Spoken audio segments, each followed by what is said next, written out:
Hey guys, welcome to another episode of Albums and Memories. It has been a very long while, and on the show I talk about albums I have in my albums collection and the memories they have for me.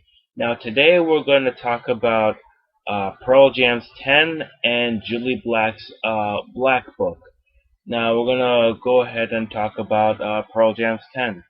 Now I knew who Pearl Jam was since I was in high school, and it was the first album I bought from these guys when I started in college. Now I knew the songs like Alive and Even Flow and Jeremy. I knew about those songs. Actually, those are pretty much the only songs I knew from Pearl Jam when I was in high school.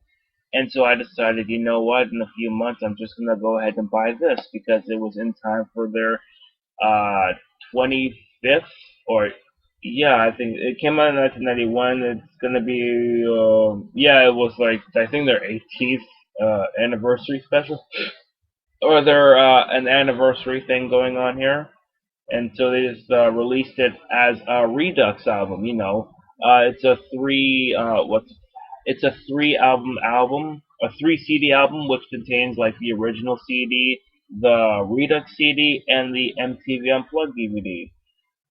So I just bought this with the money my mom gave me for like lunch or whatnot, but it turned out that money she gave me was for like um it was actually just for like school, like busing for school, which I spent in a day. So this was about $45. So I accidentally spent it that much, and it wasn't until like the day after when she was like, "Oh, by the way, the money I gave you for one day, like $45, that was just to keep you up for like the bus." And I'm like, "Oh, I spent it all already."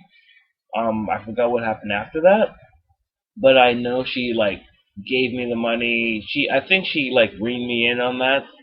But she gave me more money, and I vowed to like spend my money more better. But in that case, this is the first album what I bought for myself when I was in college, and I used to like listen to the. I remember coming home and just listening to the first song. Like I listened to all the songs, and then I was like, okay, I'm just gonna go ahead and put this in. I listened to the. I It was like the evening. I listened to the song, put it on the stereo in my kitchen back when we had a stereo in our kitchen, and I just put it on. I'm like, oh my god, because the first song was the song Once, and I'm like, oh my god, this is an awesome song, and I just kept playing it like the music over and over again. When I was at home, and when I was in class, or when I was in computer class, where I had a computer and I had my earphones, and I just put it in, and I was like, oh my god, I'm just going on YouTube and listening to this. And I remember my dad hearing this too, and he's like, this is something Dennis Rodman would listen to. And I'm like, oh yeah, I totally forgot that Dennis Rodman is a fan of Pearl Jam. I'm like, okay, this is fine. Recently I haven't listened to this album because, um, like Alice in Chains pretty much like became my favorite grunge band.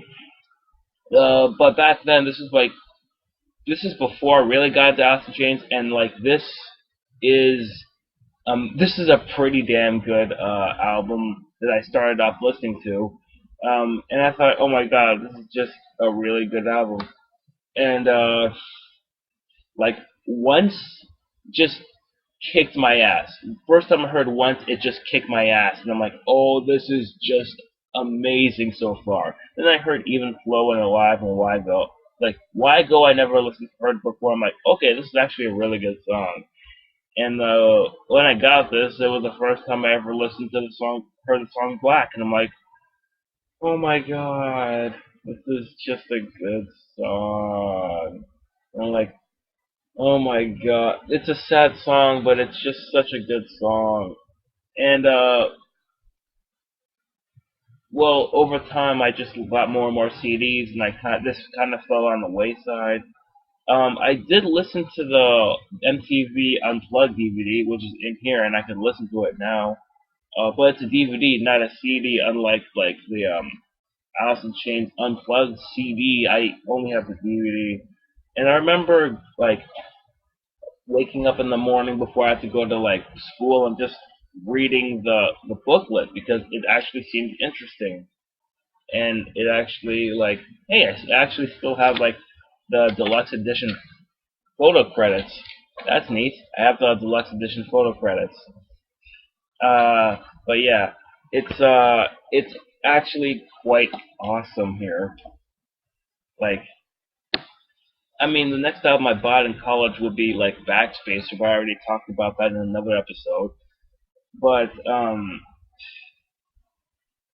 yeah, it's actually this is a really good album. One that I haven't listened to in a while because Alice in Chains again. Alice in Chains pretty much took over like as my favorite grunge rock band or my grunge band. But yeah, it's actually a really good album to listen to. It's actually a really good album, and I should listen to this like again one day. And the other album I want to talk about is Julie Black's The Black Book. Now, um, I already talked about how Revival is my favorite Julie Black album. And here's the thing, I'm more of a rock guy. I have a like looking here, everything in this pile here, which has grown over the last time I did an episode of Albums and Memories, it has pretty much grown. But looking at it right now, with the exception of like one, two, one, two, three, four albums here. Everything else is rock. I so far I have all of Julie Black's albums, and Revival is my favorite. And then her follow up, I was actually really this is her follow up, The Black Book, which yeah, it seems a little like blackface, as I'm realizing right now. If you look closely, it's a little blackface, but I was really excited for this album because I heard it was a mixture of R&B and there's some rock elements too.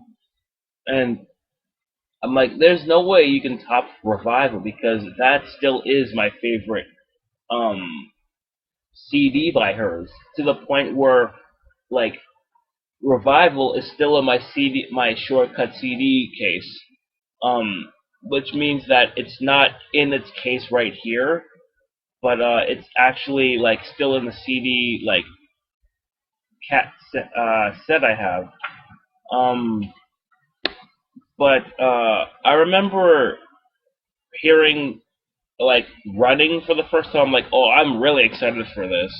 And so the day it came out, which is on a Monday morning, I went to school at like, and it was like usual. I went to school. There was a class, and I only had to be there for an hour. I pretty much rushed it, and because it was just an English test, and I was obviously good at English. And when I got that quiz back eventually, I only missed like two questions, and I'm like, okay, that like. But then again, I knew what I was doing, but I was rushing it. But I just wanted to get back with my transfer still fresh and buy this album on the first day. And it was like, and I saved over about $100. I didn't spend a dime until this album came out. So I saved about over $100 and I just kept saving. I didn't spend a dime. $5 a day my mom gave me for lunch, but I didn't spend a dime. And I just like I went to class and then went back on the bus afterwards because again, one class and my transfer was still fresh, so I ended up just going to class and then catching the first bus out of there and going all the way back to the mall and getting this album, which only cost $11.94. So with tax, it's around $13. And it's like, okay, I have enough. I have more than enough money, so I'm just gonna get a bunch of junk food and yeah, just a bunch of junk food, and also get Enter the Matrix. It's back when EB Games, where the mall I usually shop at, still like got was still giving PS2 games. Like eventually there came a store where they got PS1 games and PS2, but this is when like you just went in the store, found a box with a PS2 box or an Xbox original box or an Xbox original box, and just said, "Here, I want this game," and they took out the game for you behind the counter. So that I got this Enter the Matrix for PS2 and like several Pop Tarts and cookies, and like okay, I'm just gonna. So when I got home, I plugged this. I went to what is my sister's room now, where I shot the first music video show episode ever. Um, I set up the TV. I put the Edge of the Matrix into the stereo, that small stereo that used to be in there and used to work. I put out Into the Matrix and I played both, and I was okay with both of them. Oh man, I shouldn't have gotten up my expectations up with this album. Into the Matrix I ended up beating 3 more times. Like first time I beat in 2 weeks, second time I beat in 2 days, third time I beat in 6.5 hours because I was very bored. This album I only gave about 5 spins of because I was like, oh man, this blending of R&B and rock is very not well. Like, don't get me wrong, I still like running, and I definitely like the last track, "Time of Your Life." But on the whole, I didn't really like this album as much as Revival. I like it better than This Is Me, her first album, but I really don't like this as much as Revival. It's, I mean, this is okay, but I'd rather listen to Revival because the mixture of R&B and rock is not that great to me. And it's been, what, at this point it's been 10 years since this album came out, and she hasn't come out with another album since, and I really want another album to come out from her.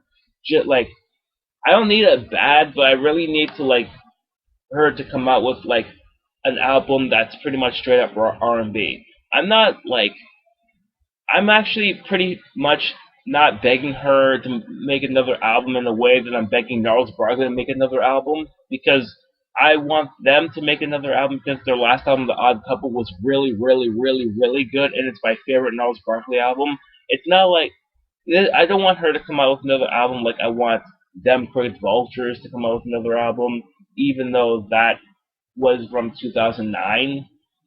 Holy crap. It's been like 10 years since that album and this album, but I want that album. And from Gnarls Barkley and Them Crooked Vultures, I just want one more album. Gnarls Barkley, I want one more album from them, and that's all I need to listen to, and that's it. Them Crooked Vultures, I know they're busy, I know they're extremely busy, but I want an album from them, just one more album from them, and that's it. But this one, Jully Black, come up with an album that is just, I just want her to come out with an album that's pretty much like, Revival, and not a mixture of an R&B and another like gospel fine, but hip hop fine, but not rock. Just another R&B album, because that's what she was good at with Revival. This is it's okay. I haven't even touched this in like since 2010, and Revival came out in 2007. And every time I'm like, why do I still have this in my CD case? And I listen to it, I'm like, oh, that's why. This, I'm like, oh man, I've listened to this in like a few years, and I don't think I want to go back to this. But I'm glad I have this on my CD collection. And, but yeah, this is not one I really like that much. And, so, that's it for another episode of Albums and Memories. I already shot the 170th sub video, but the editing it's gonna take a little while of editing, so this is gonna be a replacement until I can get it done, which is about next week. So until then, thank you for watching. Sorry for the long wait for this episode, and I will see you another time. Thank you.